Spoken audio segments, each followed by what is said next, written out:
Hey guys, back again. Welcome back to my channel, and as always, thank you for the support. Last time we cleared through all of the outer bosses here, so we have finally headed into Gluxors Tower itself, and are gonna take down the last three bosses. Well, four bosses, but three bosses overall. I will also be showing you what the costume boxes look like and how to complete the quests that are inside of here. When you first get into the tower, you just head up the stairs. Make sure to clear most of the ads. Um, I've noticed that the gargoyles do tend to get bugged a little bit. So kill them the first time and make sure everybody runs past them because they can kind of seem to continuously spawn. But they don't always seem to aggro. So if you get past them, it shouldn't be too big of an issue. Also, if you kill them the first time, the door should still open. And if they're currently getting held back, it's probably because the gargoyles didn't die. But as you see, we're getting our way up to the first boss. This is honestly one of my favorite tactical bosses in the game because of just how much is involved with him. The basics are that you have to get on these runes around him, and he keeps showing up different colors, and each color is a different elemental damage. As you do damage that is the same as the color, he will get a stack under him. The point of this fight was always to avoid getting his stacks while still being able to do damage, so you had to really rotate your damage around the evenly around the party, and you also had to be aware of the typing at all times. There was also a phase when you during the physical phase, all casters had to get inside of the middle circle that you saw there to ensure that they didn't get silenced, and no physical damage could be done. This is where you'll pick up to complete that quest, and then you'll pick up a quest for Guluxor from right here, this little portal right here, and Yasker will give you another key. And then you'll continue heading up the stairs. None of these mobs I know are bugged or anything or have anything wrong with them, so you should be easily able to kill them all and just traverse up the stairs. I guess I can start talking about Guluxor a little bit. When you get up to the top of the stairs, make sure everyone is in the room. Everyone in your party is in the room before you start this because it is pretty easy to get locked out. Guluxor will be standing up there with his same outfit from when we did our not Defiled Runes, TT2, Temple of Tenacis. So he'll be up there with his cool staff, and he'll just be up there. The only difference now is that he will be in there with a large amount of chambers, and in these chambers is clones of himself. In order to beat this fight, you have to defeat not only him in his original form, but all of his clones. They come out in waves. I think there's 5 waves, but I didn't actually count that, my bad. But I'm pretty sure it's about 5 waves of clones. As you kill each wave, more will come out, and eventually you'll kill all the waves, and then the boss will be done. The easiest way to do it now is just to stand in the middle and AoE them down. You shouldn't take too much damage. They don't particularly hit hard, but I do know they do put a little debuff on you. I do know that Guluxor is kind of to be honest, Guluxor feels kind of like a lame boss in here compared to everything else. Like he's not particularly as much fun to me as the other bosses because it's just kind of like a big stand here AoE everyone. But as you can see, yeah, this is what the chamber looks like. Those are all the containers of his clones, and then there he is standing there in his annoying, self-confident ass. But yeah, as you can see, you just kill the first one, and then as you look around, the doors will start to open on each one, and you'll just have to keep killing them. And as they die, that red flare will go up on each chamber, and you can keep looking around to see which doors are going to open, so you can tell how many different ads are going to come out. And I think there's what, 10? There's 10 in total.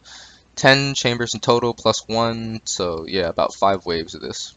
Of just killing Guluxor's recreations of himself that all say the exact same thing. That's why I do not like Guluxor at all. He's the most annoying boss I have ever met. He's honestly one of the least cool bosses in Allods. He's just I can't stand Guluxor. I cannot stand Guluxor. But anyways, oh yeah, I was just looking at one of the there was a Scarab sale going on, so I was just checking out the costume for that. I'm not really a fan of it, but I mean there it is. Yeah, but we'll just continue burning down all the mobs, and eventually the quest will complete. That was the last wave, and as soon as that completes, there's a little chest that will spawn. Everyone who hasn't done the quest yet needs to be sure to hit this chest because there's going to be a key in it that you guys need. After you complete the dungeon, you don't need the key anymore. But it is pertinent to this next quest in case you guys kind of fuck up the last boss. But be sure not to touch the key yet, because you don't need to start the fight immediately. There'll also be another costume chest in that box, so there'll be another demonic box. And then the next portion of that quest, or the last portion of that quest, I should say, is to walk up and hit this little generator type machine. It is a 30-second cast, so it can take a little bit, but it's really not. It's nothing special, it's just activatable. Once that is complete, you will get down to, the room itself will break, and this will allow you to go down to the final boss, and this will also be aware, this portion of the raid that will give you your first ruby is already complete. This second portion is where you get the second ruby, so be sure to get in here and get this part done. And also be aware that if you mess up with all the outer bosses up to this point, you can still get this end ruby without having to do all of that again. So even if you mess up, just stay in the raid and then you can get this part done. It'll drop you down into this chamber. It'll be basically the exact same chamber you went with Gluxor, only it's broken. You're just gonna head down through the door. Be aware, if you're running with first timers, there is a little ledge here that I will jump down onto first. Do not always be sure to get everyone down here in the raid first before you jump down here, because these platforms will continue to break as we're going down, and once they get to a certain point, the fall damage will kill you. So you need to make sure everybody's together. We don't need to kill these ads, but anymore, I should say. But we can, because they're just it's not a big deal. However, be aware, they can still stun you even at this level, if you don't kill them fast enough. But as I said, this is just the way down to the last boss. It's about 4 of these drops. Be aware that you should not jump when these break. You should be sure to just stand and let yourself fall, because again, when you jump, you increase the amount of distance from you to the ground, which means you can start taking fall damage. Let's talk about the last boss in here, Sarn. It's actually a 2-phase boss. It's 2 phases but 3 bosses, so I should say. The first phase, he is in his old man form. When you first land down there, he shackles everyone to make sure you have to listen to his boring shit, because, you know, he wants everyone to hear him. So you just gotta let it go, and then he starts attacking you. If your DPS is a little lower, you have to DPS him down to 50% health, and then he breaks apart into the final form of himself. But when he first does damage, he does a periodical shackle on people, which won't allow them to attack. And then he also has a split of himself that is a clone Sarn that needs to be killed before you can really do damage to him again.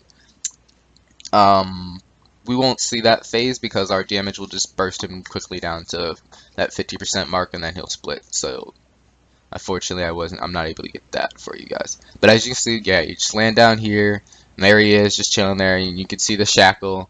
Shackles oddly don't go onto pets, but you cannot attack with your pet during this phase while he's talking, so it's not a big deal. Yeah, he just has this little bit of exposition, and then you just attack him. get his health down to that 50%, and he breaks. He stuns you again, and during the stun, he splits himself and calls upon his godlier form and his evil form. His god form is very key to this fight and protecting you from that eviler form, which is that giant spider.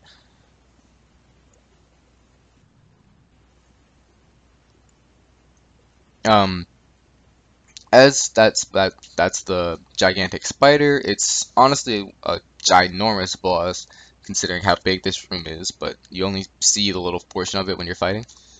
Here's why I said Light Sign is key. He provide Dark Sign will do a periodical burst damage to everyone.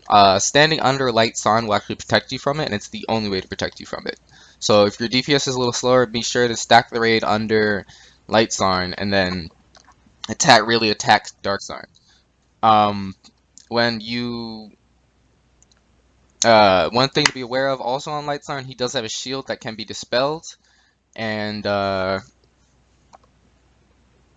Dark Sign does also have a radius where they can't be so close together. It's that little circle around them on the ground. But that's all for this raid. That, as you can see, that item I picked up will complete the last quest to get the second ruby. There's one more costume box in here, but other than that, we are done. Thank you guys all for the support, and be sure to continue liking the channel.